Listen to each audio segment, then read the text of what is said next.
Ladies and gentlemen, Real Late Hot 97, it's only appropriate that I am currently in the birthplace for not only myself, but my guest at this time.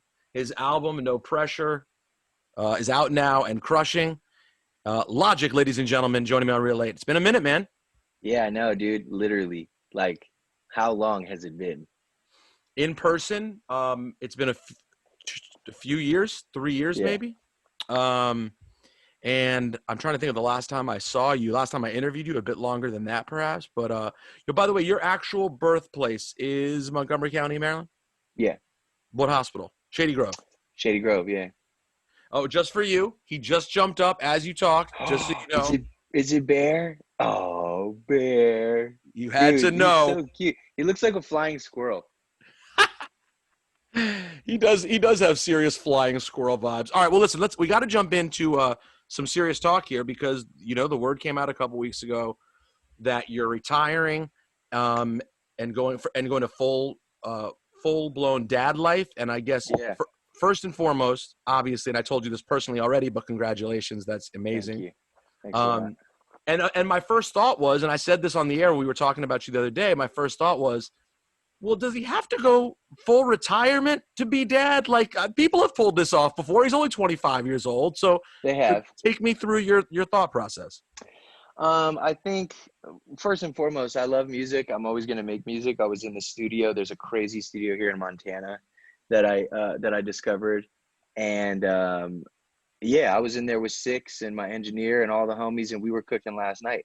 But the thing is like, I know first and foremost, it's not, there are going to be no albums for me as Logic because I'm over it, man, and I don't even mean that in a bad way. I mean, like, what I get from my family and my son is it's just, you just don't get it from music. I used to get it from music, because it was new and it was exciting, even though this is a way deeper level. But I think when I was, at Madison Square Garden and it was sold out, and I was happy and enjoying every moment of it. But when I was up there and there were no butterflies, it was just kind of like I'm going to work. Like, I'm still on stage giving it my all, but there wasn't like, oh my God, like I've had so many of those moments, and I get that with my son. I get that when I'm acting on set across one of my idols, Joseph Gordon-Levitt, and we're doing a scene together, and I'm like, I can't fuck this up. Like, this is crazy. I can't believe. Those are the things that get me excited. Film, writing, novels, still producing. I've had a couple people say they would love to hear me like make beats for other people. I think that could be exciting. But I think as far as the industry game, and I'm just so over it, dude. Like, what part of it do you find the most annoying? Probably just like label stuff, but it's not even like Def Jam, like, or anything like that. But like this album has the most samples on anything I've ever done ever, minus free mixtapes. Right. And I actually made a free mixtape before, and I'm still working on it. And it's like free in my mind because I'm sampling everything from Michael Jackson to skits from Futurama, stuff that would just never get cleared. And this way I can be just like so creative, paint any color I want, have fun. And I wrote this song on it that I didn't think ever was going to see the light of day, not to skip too far ahead, but it was called Dark Place. And it was actually on just like somebody else's instrumental. And homies were like, yo, this is so crazy. Like, you have to put this out. And me, the reason I think it is so vulnerable and so honest is because I was like, nobody's ever going to hear this. Like, this is just no chance of clearing it. It doesn't matter. Right. Yeah. And then, so sorry for this such a long-winded answer, but it's like, could I do it? Yes. Do I want to? No. And would any fan of an artist, even though you want them, like how bad I want Andre to come drop an album for me, if he doesn't want to, and if he's not in the mind state, then what the hell is that? I don't want some half-ass project. You know what I mean? I'd want him to do it from his heart. And that's where I am in my life. I'm getting the sense from you, because you're saying it quite clearly. You are not done being creative, and you are not done making music. You are done at this moment with being Logic MC who puts out albums on Def Jam right now. I don't hear from you a guy who's not in 10 years potentially going to drop a crazy classic album. I don't hear that. I don't see that, man. Like the only reason why, like, yes, you're right, but I'm not gonna give you this like fruit to the people to be like, oh, maybe like, No, and you shouldn't. nah. And you Yeah, shouldn't because you just announced your retirement last week. I'd be mad at you myself. yeah, I know, but that's what I mean. There's no like, I'm not alluding to anything. Like, bro, I'm done. One thing that I've learned as a man, right? Still young, but now at 30, everything with me before You're not my already life. 30. Are you already 30? I'm 30. Yeah, I thought you were 25, and I'm going to go with 25. that's sweet. Keep going. You're sweet. That's nice. So my hairline might differ with you, but Yeah, okay. You know what? I see 30 now. yeah. So fuck, what was I gonna say? One thing as a man. That I've learned. Yeah, one thing I've learned is everything was always so finite and so like, yeah, I'm gonna do this and that's the way it is and that's it forever. You know what I mean? So it's like, I don't know how I'd feel in 5 years. I don't know how I'd feel in 10 years. Who knows? I could wake up. I mean, dude, I have like 10,000 songs. Like, there's so much music that has never been released. And a lot of it's Michael Jordan missing in the gym, but there were no cameras there. You know what I mean? That's what that is. But I just know that this is how I feel. I've had conversations with No ID, with Six, with my managers, with everybody about it. And this is what makes me happy. And I'm going to be honest, I was very scared to do this because I'm a guy who's like always thinking about money because I grew up so broke. So even though I'm financially set and stable, I don't mean to sound like an asshole, I'm just being honest. Even though I'm financially stable and beyond comfortable, and I can't believe it. I wake up every day, I'm like, I can't believe this. I still think about the people I employ, the various companies I have, the artists on my label. Like, I think about all these things. And my therapist has really helped me to grow. And a big reason why I was like, because technically I have another album under Def Jam.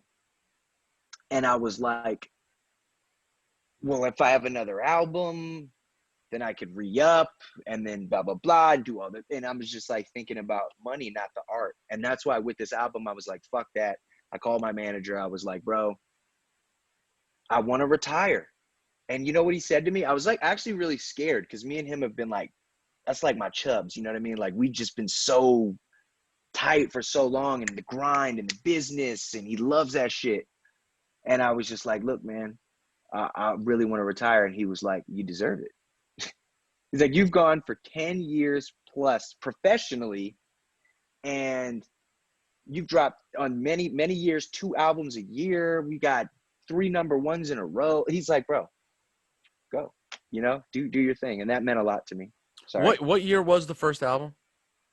Technically, the first album was 2014, but in today's standard of albums or mixtapes really starting someone's career, 2010 was my first project release. Yeah, so what was the first time I saw your video, like on campus at Maryland, and you were like, and it was clear there was an energy building. That was like 2010?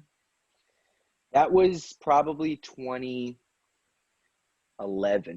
Okay. I saw that, like 2011, yeah. Yeah, and listen, it's been a really long, solid run. And I mean, listen, I think you've had a lot of tough things to deal with from the very beginning. Like, you and I have often joked about, and now almost spoken about probably ad nauseum, about how when I met you, I thought you were so nice. I didn't really believe who you were. I was like, yeah. But that, to me, it was a funny story because I thought it seemed unique and I got to know you. But as time went on, I didn't find it to be as unique. I find it to almost be cliched, and like, there has been sort of a consistent sort of doubt about you. Like, yeah. A thing, it's like you irritate people for being a good guy. Yeah, and being nerdy and playing video games and all that shit. Even though you've never tried to be anything else. So, you know, I wonder if it's that you're holding up a reflection to other people and you're comfortable with who you are. But in the rap game, all of us are kind of nerds who put up a front because, you know, like, we're like animals. We have to like puff up real big so no one knows who we really are. And I wonder if that makes other people uncomfortable because you do get sort of a senseless amount. Not that you're incredibly beloved. Please, everyone has hate. But you do get a senseless level of hate considering you've done nothing but rap really well, make very consistent albums. I mean, every album is consistent. And you've never, I mean, I guess we could argue that your biggest record that turned out to be a pop smash because the content was about suicide prevention, Yeah. was the only time you ever even really stepped into the commercial space. I mean, you've put straight ahead boom bap has kind of been your entire thing. Um, does that frustrate you? You kind of allude to it on the album that it seems like there's a little bit of frustration about maybe a lack of appreciation for what you've tried to do. Yeah. The funny thing is, you're right. Like, I agree. Like, I do feel all the love, but I think the hate we tend to magnify as artists and creatives because we're very sensitive and emotional. And the funny thing is, you tell any rapper that, and they'd be like, "Fuck you mean I'm sensitive and and then they want to get all angry because they like have a problem with their emotions. Um, and me, I just learned early on. I was like, dude, accept that. You know, somebody like Kid Cudi, right, who wasn't so easily accepted because he's emotional on his songs and you can hear him crying on the record, but that's why he's the god. That's why he is who he is. And now everyone is like on his dick, because they should be, you know what I mean? But it's like, I think it's really hard to be yourself.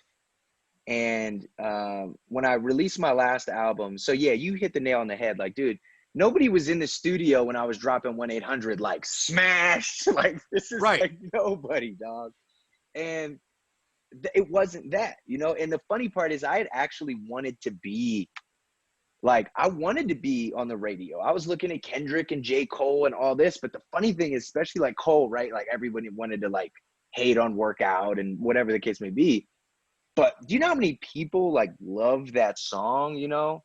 And I get it as a spitter. It's like, oh, how come, you know what I'm saying? Like, Two-Face from Friday Night Lights ain't on the radio. But let's be realistic here, man. There's a different demographic and different thing for different stuff. And so for me, after 1-800 came out, yeah, I was in that pop space.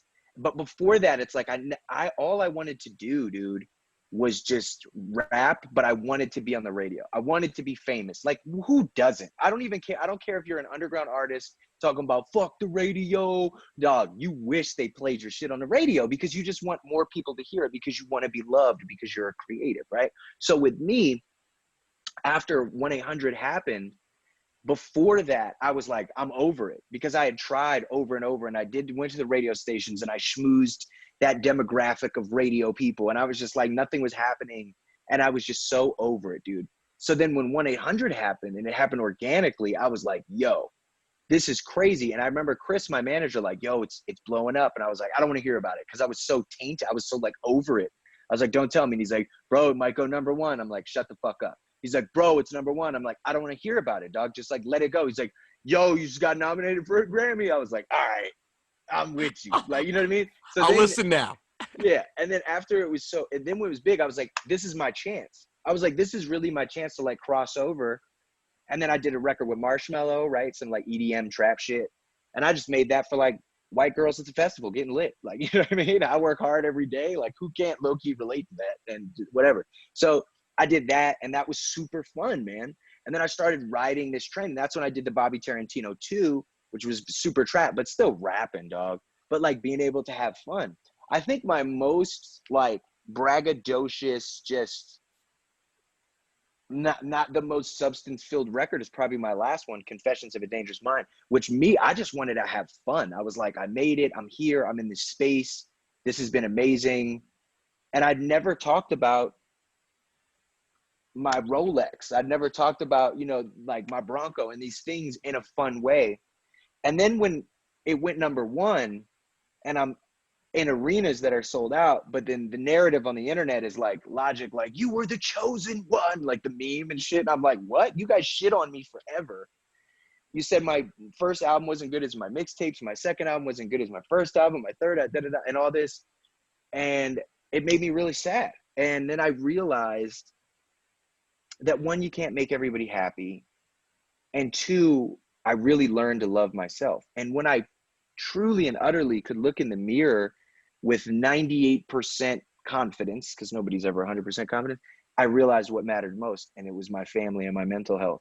And I realized how many times a day I'd gone on my phone to see not positive shit, because social media is a jungle. And I know I'm talking a lot, but social media is a fucking jungle. It is like the African plain. And if you walk into it as an artist and just go, wow, the sky is so beautiful, you're going to look for the lions first to make sure that you're okay. And that's what me and a lot of people have done, where you skip all the love. You literally skip thousands of comments of love, and you focus on that negative. There is a problem. There is a fucking problem there. And I was like, that's what we got to get to. That's the piece I want to get to. So, because what is that in all of us? And I relate to you 100%. And I have pursued this with various kinds of therapies and all kinds of ways to try to work on this. Like for you fascinate me in some ways because I've noticed from afar and up close sort of changes you have. And you seem to go very all in on things. Like, would you say it's safe to say you are an all, like, you didn't drink, correct? Yeah, now I'm an alcoholic. No, I'm just kidding. And but you had a phase where you got very excited about drinking for a little while. Yeah. You were like, yo, what's your drink? Dope too, yeah and smoking weed. You're like, yo, now I'm smoking weed. I'm here. And it was my college. Yeah, you had your college period, like, in your mid-20s. By the way, so did I. I didn't touch anything until I was 25. So I relate. Mom, I'm in the middle of an interview. Can I get back to you? Really? Okay. I love this, dude. That was epic, bro. But Mom, so I wonder. I'm gonna need to hold that till 3:00. Thank you.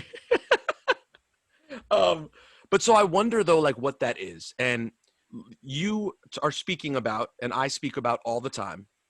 In my opinion, sort of an addiction issue, most closely related to validation, and the danger to me becomes when you're not able to get that validation. How do you numb yourself when you don't get it?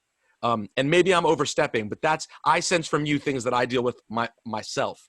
I never turned to substance. Sorry to cut you off specifically for that. Ever at my darkest times, going through, public breakup or people talking shit about you on a massive scale, I never turned to a substance or alcohol because that's what my whole family did, and I saw what happened with that. So I would handle that sober, or I'm with a buddy and we have a drink or two, but it was never like I couldn't, because But do you do something else? But do you do something else? Like, do you? I fucking write raps, dog. Like, I talk it out. Maybe almost too.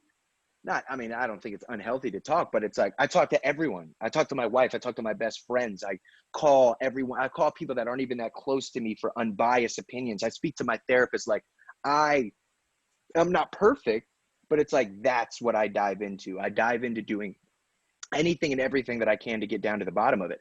This specific thing, social media, wanting to be loved, it's just not so easily, it's just not that easy to dissect. Like, this is some real psychological, we've never experienced this in the millennia of human beings. Like, this is different, man. And I think everyone can be famous in some way with a Twitter. It's like saying things for retweets and likes and all this other stuff. And I don't say this just to make all this about like, oh, I can't handle, because you know how people be in the comments. That's what's so funny. Like, that's not what this is about. This is about like healing, growth, how I am doing better, and how we can help others, hopefully do the same, because we find validation in seeing a retweet or a comment or this or that. That's a hit. That's a real hit. A real validation hit. When you look at back of your tweet and you're like, oh, that joint, the retweets keep going up. The likes keep going up. I don't think people are registering. That is getting you high for real.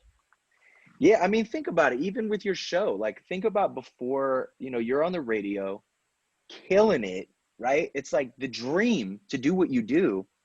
Those retweets and things happen on the corner when you're like eating and shit, and somebody's like, oh shit, Rosenberg, dude, I fucking love you, man. And that was like, felt organic and natural, and there's like a human connection. And it comes randomly. It comes whenever it comes. You don't know about it always. Yeah. And so the difference here is like, now we're doing these things. Sorry to cut you off again. I'm so excited to talk about this. It's like, now when we're doing this, yes, it's like we do it and then we know instantly it's going to come. So we see it. And it's like, if 3 people recognized you or me or whatever in a week span, that was a dub. You know what I mean? Like, right. That's a dub. But now it's like, oh, it's only 5,000. Like, who the fuck thinks like that? I used to think like that, and I had Do to you break avoid that. social? How much do you pick up your phone and Yeah, look at social? I'm not. It's not on my. I haven't been on social media in a year. And then there's been times when I've found myself weak. Like I say, it's deeper than the surface. I'm searching for purpose. I'm tired of searching for logic and Google on purpose just to read that I'm worthless. Like, those are real things, and that I went through and that I experienced. I have an addiction problem. I am addicted to social media. And honestly, I'm more so addicted to looking for the negative because deep down, I just want to be loved by everyone, which is completely unrealistic. Dude, So, bro, this is yeah, I was in group therapy last night. This yeah, conversation about a situation where literally I seek out, I hate the idea that people dislike me. And obviously they do. There are obviously people who are going to dislike you. You 100%. do a public job. If you do it well, some people love it, some people hate it. That's the nature of the beast. But we do, many of us, not all of us, but many of us really do have a real problem with the desperation for people to constantly say, no, I love you. You're the best. You're the best. And Yeah. there's no amount that's enough. I The think it's cup never because gets full. we are feel as though we're imposters. Like, I feel like when people are like, you're not black enough, like you don't rap good enough, you don't care about the culture, you're a vulture, you're a this, you're a that, it makes you go, really? And then you like second guess yourself. And I'm like, Right? You go, wait a wait, second. well, if everyone keeps saying it, maybe there is some truth to this. Yeah, if people are like, you didn't live, people tell me I didn't live that life. Bro, Montgomery County is a very beautiful place. My Section 8 household was not, dog. Like, it just is what it is. Like, it's And like by the way, people I have, am literally the perfect person to co-sign yeah. how different looking out my window in Chevy Chase is than Section 8. And where were you, Germantown? I was in, yeah, Gaithersburg, Germantown, Rockville. So listen, there's a great song, by the way, that people could listen to called Gentrification by Odyssey, where he specifically raps about those places and people being moved out to Section 8 housing from the district. So this is a known thing, but people don't get it. They think Montgomery County, Maryland. They picture where Yeah, my parents are in Chevy Chase. That's not. And so but your confidence can only get you so far, because when people question you over the course of 10 years, you're 100%. going to have days when it gets through. Some days it gets through and hits you in the heart. Some days you're like, balls to the wall, fuck all y'all, I don't care. And some days you're like, that would hurt. It's just how it Yeah, is. but it's because you're a human being. But we are, one thing I will say is, like, as artists and creatives, like, we do subject ourselves to this, but there's levels of it. You know what I mean? Like, for people telling, like, hoping my baby dies, like, come on, bro. Like, that's ridiculous. That is, like, insane. No one should have to fucking hear that shit. Like, that is crazy. But not to make all this about social media, I just do think that I think it's a big issue. It's a big problem. I think we've hit on it. Um, We've covered it. Definitely. I No, think we've we're just covered it. both, yeah, we've definitely covered Gotten it. things out. Yeah, I'm not in this like dark space about it. I'm not. I'm actually on the other side of it. And I'm happy. So let's talk about rap shit. All right. Well, I'll ask you one thing that's the crossover between the two, and I'm sure you've probably already been asked about it, but I think I have to ask about it given my relationship with both. Did have Joe Budden's attacks on you been annoying? Like, how do you accept those? Joe is obviously incredibly smart. He's a useful, great voice in the culture. He can also be an asshole. That's kind of part of his charm. Yeah. But this time he kind of apologized and kind of saw that he got it wrong. I've been frustrated by his opinion on this before, but how did you take his sort of critiques of you, if you want to call it that? It's funny because I've never watched Joe. I just don't, because I don't want to subject myself to that shit personally, right? But it's like, Yes. for him to say whatever he's going to say, no problem, whatever, do your thing. So I didn't see the apology. I also didn't see like his review of the album or any of this. But yeah, I was talking to Markman about this, and I literally have no issue with Joe Budden. I've never met him. I don't know him. I've never shaken his hand. We've never had a conversation as men. This is what he does. He doesn't rap anymore. You know what I mean? He speaks on the culture and this and that, and that's cool. I'm not in control of this guy. This dude doesn't like me for whatever reason. He wants to say I'm not black enough, I'm not good enough. He's a person who's led to part of my depression at some of my darkest spaces, and he can take that however he wants. He could take it as, oh, I'm not in. Bro, your words they may make people want to kill themselves, dog. And that's a real thing. But to be strong enough to also understand that, like, that's not the end all be all, and other people aren't the end all be all. And I'm not up at night like, oh my God, I can't sleep. You know what I mean? It's But what just about like just how nice you are with the ball? I mean, there is, for me, the frustration is, let's just talk about your rapping. Like, you really have shown time and time again, your pocket's incredible. You have a great voice. Your beat selection is among the best of anyone over the last decade. Like, I thanks. really believe that, bro. Like, you came along, you gave me every reason at first to hate on you. You know, the more similar you are to someone, the easier it is to be like, I know that guy. He's from Montgomery County. He's this, he's that. Unfortunately, that can lead to us hating on each other naturally. You have done Yeah. nothing but prove over and over again how good an MC you are. Where do you put yourself sort of in the landscape of MCs? Because frankly, I think you're in the real conversation about the best over the last decade doing it. I believe that too, and I think if I didn't believe that, I wouldn't have done it. I don't think I would have put as much heart into it. So when he says something like that, all I can say is like, bro, that's my man's opinion. I also don't want to sit here and talk about Joe Budden all fucking day, but I will say that, like, I have no problem with that guy. I love Joe Budden. He's a part of this brotherhood, and the people who love me or hate me are really. This isn't like some like PC. Let me see how I can make the people like me right now. I love Joe Budden. I want him to be happy. My man has battled depression. He's probably had thoughts that, you know, we've all had one time or another. I just want my man to be happy.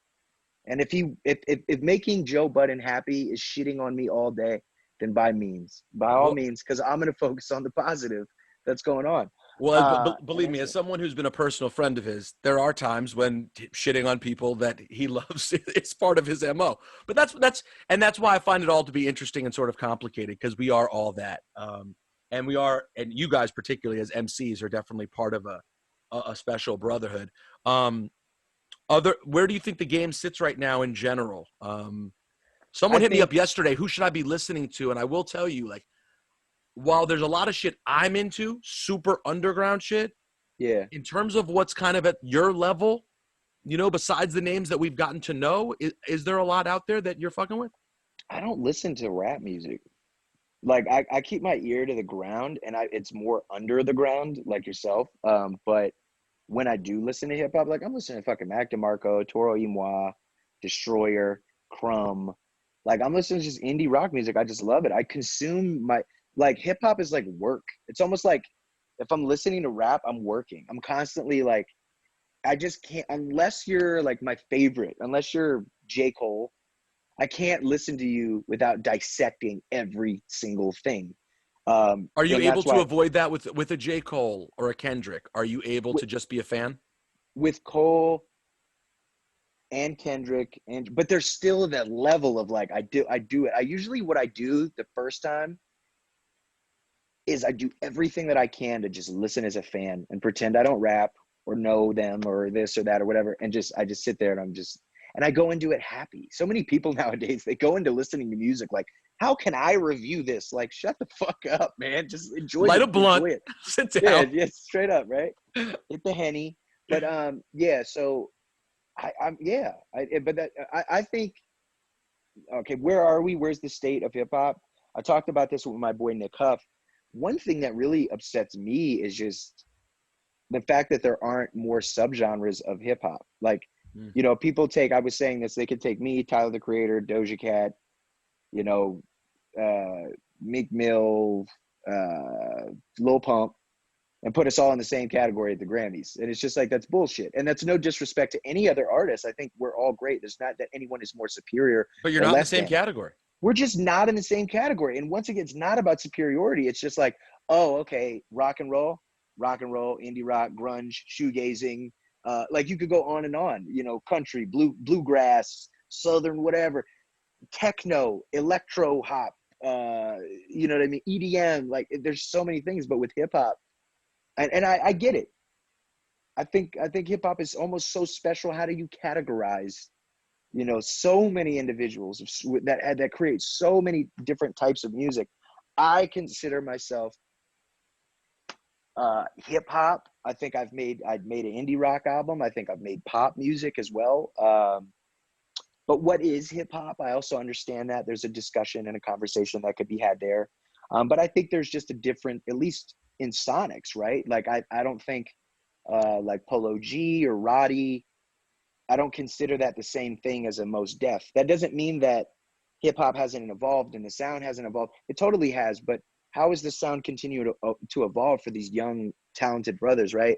But there are still other MCs and people who rap on the same type of production that Mos was rapping on 20 years ago. So I don't know. That's the thing, and right, and why, and what that deserves a genre. And you would love to see at the Grammys, you know, or wherever it was, whatever award we decide to invest energy into, you would love to see a category that makes sense, where the category you're looking at has Kendrick, J. Cole, Eminem, Logic. You're talking about cats that are in there, and you know what we're looking at. We're talking about rapping. We're talking about bars, Yeah. lyric. That would be cool. Because you always see these categories that you're like, how am I discerning between these things? They're not related at all. Roddy Ricch, how are Roddy Ricch and Logic? Yes, you guys are related. You're country cousins, but it's musically, it's very, very different. Yeah, and it's not better or worse either. I really want to make that statement very clear. I fuck with Roddy. Oh, me too. Really, and what mood am I in though? They're two different moods though, for sure. Yeah, exactly. No, 100%, dog. So I do agree with that. I also want to take a minute to just say how much I really love Kendrick Lamar and J. Cole. Those two have been really a big part of my career, and you know, I never actually. It's funny. I've never met Kendrick Lamar, but I have. I've never told this story ever. Gimme. In 2010, I was in the back of Raheem Devon's 368 van, or no, the truck we took with a bunch of different artists. Phil Ade was there. Yo, this is all my people in this van. Keep going. And we're driving down, and we're listening to they're bumping like Islamic preachers and shit. And I was like, ooh, okay, I'm getting schooled. This is dope in different ways. And we're listening to stuff, and we get down to South by Southwest. It was an incredible experience. I'm standing next to Dom Kennedy, Mac Miller, RIP, who I also met, and then we met later. Nipsey, there was all these different people. I'm pretty sure Nipsey was there. I think he was. And it was like 1 a.m. And I remember it was the first time I had actually listened to, what the fuck? Oh, is it Overly Dedicated? Mm-hmm. It was Overly Dedicated. Michael Jordan. And I remember thinking, like, this dude's voice is really fucking weird. Like, I wasn't mad at it. I was just like, what the fuck? This is crazy. You can do that. And yeah, so we'd listened to him the whole ride there. Michael Jordan, bitch. And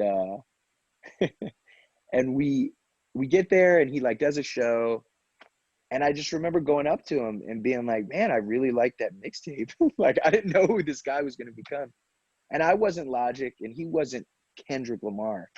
And it's funny because I've met a lot of people. There's a few people I haven't met. MJ, me and Cole. Cole's my brother. I consider him a brother of mine. Like, he's such a great person. These idols that I've befriended, and K-Dot is the one person that I haven't gotten a chance to meet as properly. Logic, and him as Kendrick. Yeah. So wait, were you at that South by? Were you just hanging out, or were you starting? Like, I was with them, and I did everything I could to get stage time, and I have it. I think if you YouTube like Logic, South by Southwest, either 2010 or 2011, it's one of them. You'll see me on stage rapping over like what is the ATLiens, just different Outkast beats and Biggie beats, and just. But you were just like, kind of following around Raheem and Phil Ade and cats from the DMV. Yeah, because I really wanted to sign with them, really, really bad. And they were always cool. They invited me into the circle and shit, but they just kind of like. It was just like homie shit, and I guess they just didn't jump on it respectfully. Like, I fuck with all those guys, man. They're really good dudes. And it just didn't happen. I don't know. It was weird. It wasn't even like I mean, I was ready. I was like, please, like, sign me type shit. But it just kind of didn't happen. But we always were homies and everything was always cool. And then I just kind of went off and did my thing. So tell me, I know years ago I asked you about Mac. You know, on the first record I ever saw from you, you shouted him out, you rapped on his beat. Um, how much did you eventually ever get to build with him? We texted definitely like a fair amount and with DM and shit and show each other love on Twitter. Um, Man, it's kind of like so sad to talk about this, but I feel it. We always were like, we're gonna hang out. We were always like, it's gonna happen. And he's on tour when I'm not. I'm on tour when he's not.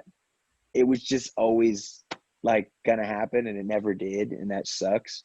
But the time that I could even spend with him in text and conversation and just kind of talking about music and shit was it was great. And it was just, it was awesome.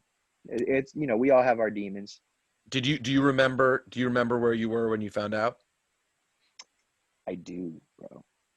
And my wife was just my girlfriend at the time, and we were in Paris, um, which is like unintentional rapper flex right now. Um, Right. and we were in Paris, and I'm laying down in the bed, and she goes, "Mac Miller died," and I was just like, "No!" Like I was just so in shock, man. And then I called Six, dude, because me and Six, bro, like like Mac Miller and Wiz Khalifa are the reason I even created the Rat Pack. I was just looking at them, and they was like Taylor Gang. They were like, most dope. Like that. I was like, oh, I want something. Mm-hmm. And I had created the Rat Pack before I even created the Young Sinatra alias or whatever, and like because of them. And it was really difficult and it was really hard. And it still is, dude. Like it sucks, man. And what's really crazy is, you know, you're a little bit older than me. So Just a so little. you're just a little. So you've experienced shit like this. Like this is like my first time. This was like, you know what I mean? Like people that you love. And it's just crazy to see how many people are passing away. And it's sad and it's very difficult because it's like, yeah, I was alive for Pac and Biggie, but I was 6, playing with Tonka trucks and shit. Like I didn't know about, what was going on. And to think that when did Biggie die? Was it 96? 97. 97. So it's like 10 years ago when I was 17 years old and I was like diving into rap and hip hop. I obviously was studying these people. 10 years ago for you were listening to Biggie and, finding out that he had passed away. 10 years ago for me, my first mixtape came out. 10 years ago for me, we just found out who Drake was, basically. Like, that's weird to think. And it's really not that long.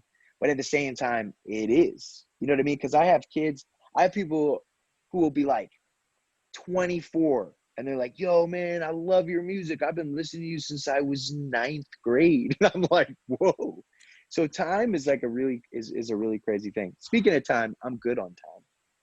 What do you mean? So Oh, I'm really in no rush. I got oh, some other good. shit I gotta No, do. well, I have to go and do a radio show again because listen, we don't all live this rap life in Montana. You know what I'm saying? This Yeah, is You live a different kind of comfortable life. By the way, why Montana? because I could shoot guns and ride dirt bikes and be in the fucking middle of nowhere. And yeah, like I just kind of wanted to. I enjoy shooting. I really want to get into fishing. Like When did shooting become a thing? on the block. No, I'm just kidding. I Yeah, my relationships with guns are very different from how they were when I was 11 and I was first, a pistol was put in my hand. Uh, first and foremost, and everybody has their opinions. I don't really give a shit. You could be like, oh, guns and this, da, da, da, da. It's for protection and it's especially from wildlife, low key out here, and it's a hobby that I personally enjoy. And if it's But when something did that it some switch? people. When did it go from your old memories of seeing guns as a kid to like, oh, this could be, I enjoy recreationally learning to shoot? I had been shooting for a long time. Like even back in College Park, I was shooting. That's when I got my first 1911 45 pistol. And we'd go to the range and shoot. But it was more like fun. Now it's like truly like a way of life. Like I have my house is like John Wick. Like there's fucking secret places everywhere and all this. I just love it. I enjoy it. And it just brings me peace to clean this item. I'm not, it's not like I'm like on some extendo clip in the like rapping and shit like that. You can even see it. Have you seen the dad bod video yet? No, I haven't seen the video. You got to watch it because I have my Glock 34 from John Wick, the same gun from John Wick, and that shit, it's like so funny. But it's different with me. Obviously it's like I'm a positive dude, and that's another thing that was very difficult to steer in hip hop was like knowing that not everyone's gonna even agree with your lifestyle, because it's like I'm pro gun, but then there could be people like, well, that means you're pro murder and you're pro this, and I'm just like, I'm not. And then I have to just kind of put that aside that I'm not that. This is just guns in particular get you into very weird different rooms. Like like there's the Killer Mike room, right? Yeah. But then there's also straight up MAGA maniac, fucking racist lunatic. You know what I'm saying? Like there's so many different places where it's a weird diagram for gun ownership and gun lovers. It's kind of like religion and politics too, right? It's kind of like everything. I mean, let's be honest. It's kind of like one football. Or the other. It's kind of like football. Like I'm a huge football fan, and there are people who are also obsessed with football who I don't remotely agree with anything else they have to say about anything else in life. So it's kind of the thing that I love about humanity. There's a lot of things that bring us together that, from having kids and living life and different hobbies and all this other thing. But it's almost like some people are so extreme where if you don't agree on this one thing, like I can't even have you in my life, like you're dead to me, I want to cancel you, like fuck you, and like it brings this anger out. In many instances I can understand that, right, that some issues that could be worthwhile. It's understandable. It's like some not as much.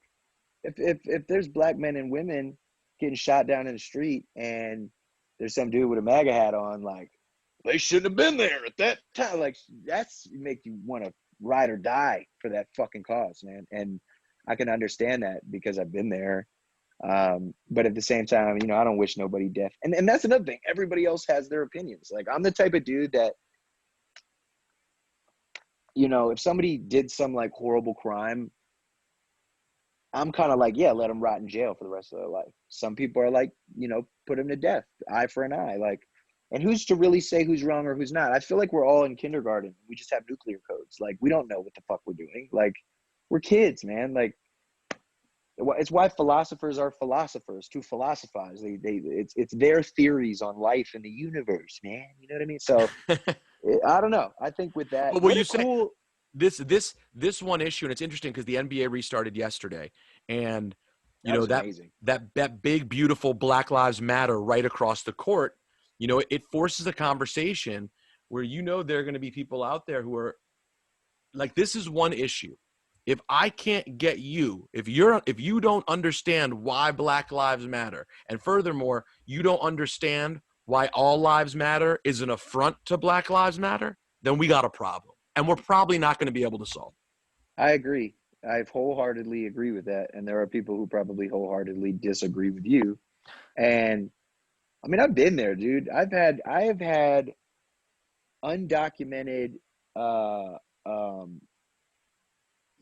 people on stage at the VMAs, like while I'm performing, talking about all human human beings deserve to be treated equally, not thrown in cages. And like when I did that, and I did this video that I, kind of discussing what was going on and still is going on at the border. Yeah, regarding the border, it's like I had never received so much hate ever. And it was like the first time I ever really took a political stance on something. It's not, even though it's a human rights stance. It's a human rights stance. And they said I am a human being. That's what was on the shirt. And I'm just like, man, peace, love, and positivity. Like, why do you think I am the way that I am? It's just peace, love, and positivity. And I do my best to spread a positive message. And that's all I can do. That's my job as an artist and a musician. And I even believe that, some artists who don't speak on certain things or whatever the case may be. It isn't necessarily their job. I think their job is to make good music for people who are on the front lines and fighting that fight, to be able to come home and at least able to unwind and not necessarily escape or be distracted from current issues or matters, but still have a life, you know, whether it's a TV show or a movie or a song or a certain album that can bring them peace. I think that's what we do as creatives. And I just so happen to always want to speak about it But some people don't do it as well. And some people, you're asking them to fit into a role that, you know, when you talk to them in real life, they may have things to say about it, but musically or creatively, that's not what their strong suit is.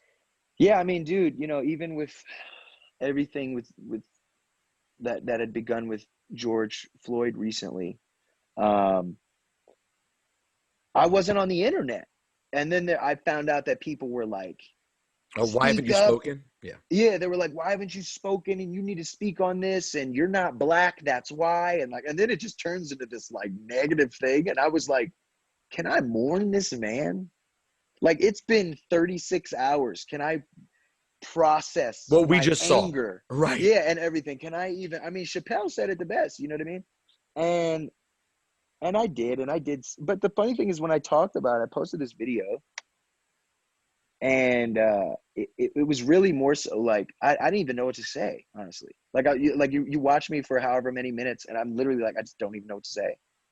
And in many ways, I almost felt forced to say something, even though I wanted to say Right. something. No, I get it. You still felt you had to, though. Yeah, and You might have like, wanted to take more time and really do something that made sense for you. but I'm like, this is the same guy who, you know, when the Black Lives Matter movement like erupted in 2017, and then people back then were like, how come you don't have Black Lives Matter in your bio? And da-da-da. It's like nobody even realized I was working on an entire album called Everybody about the injustice of people, primarily black folk in America. And it's like, why do I have to justify that? Or for somebody to then years later be like, why aren't you saying something? What do you mean? I said something, and I've been saying something. My entire career is saying Bro, something. they were mad at Kendrick for not talking soon enough. I said, did you ever hear To Pimp a Butterfly? This is what his whole thing has been. I know, it's crazy. It's And by the way, we are, man. we ended up going full circle to what makes the internet shit. Complete. It's hard not to talk It's about hard. I know. All right. Everyday life. I want to close on this, and I can't recommend No Pressure enough. If you for some reason never sat with Logic albums, start at the beginning. But No Pressure is phenomenal. Tell me what's your favorite part of your day with your son? Yo, you snap so hard. Ooh, it's hard. I love making him laugh because he's got this egghead like his dad. But like when he smiles, he gets this square head like his mom, and he starts laughing. And I love my son laughing. It's just the best. I love to like kiss his little tummy before he goes into the bath and make him. He like squeaks like a little raptor. And I think his bath time, just pouring warm water on him and seeing him so comfortable and happy. And what we do is every night we play, and he knows it. We lay him down, and then we take his diaper off and call him Nakey Boy. And then I have a mixtape on cassette that I recorded of all our favorite Sinatra songs, and it's called on the cassette holder, it's called Bubble Bath-a-Palooza, and then on the actual cassette it says Bobby's Bath Time. And we play it in, and it starts with Fly Me to the Moon. Dun, dun, dun, dun, dun. And when he hears that, he always goes, and he knows it's bath time. Fly me to the moon. Then I pick him up, and we do Superman, Superman, Superman, Superman, all the way to the bath. And I put him in there, and that's the best part of my day. Every day at 6 o'clock. 6 o'clock is bath time every day in the Logic household, in Bobby's world. Yes, in Bobby's world. Well, that made me happy to hear, man. I'm glad you're doing well. I'm psyched about the album. I think you are a benefit to this game. Glad you're around, man. I hope people check out No Pressure, and no pressure, but I hope we hear music from you again one day. But no pressure. We'll get there. We'll get there. If we get there. If we don't, we don't. Yeah. We'll see you in movies or novels or whatever, shooting on a gun range.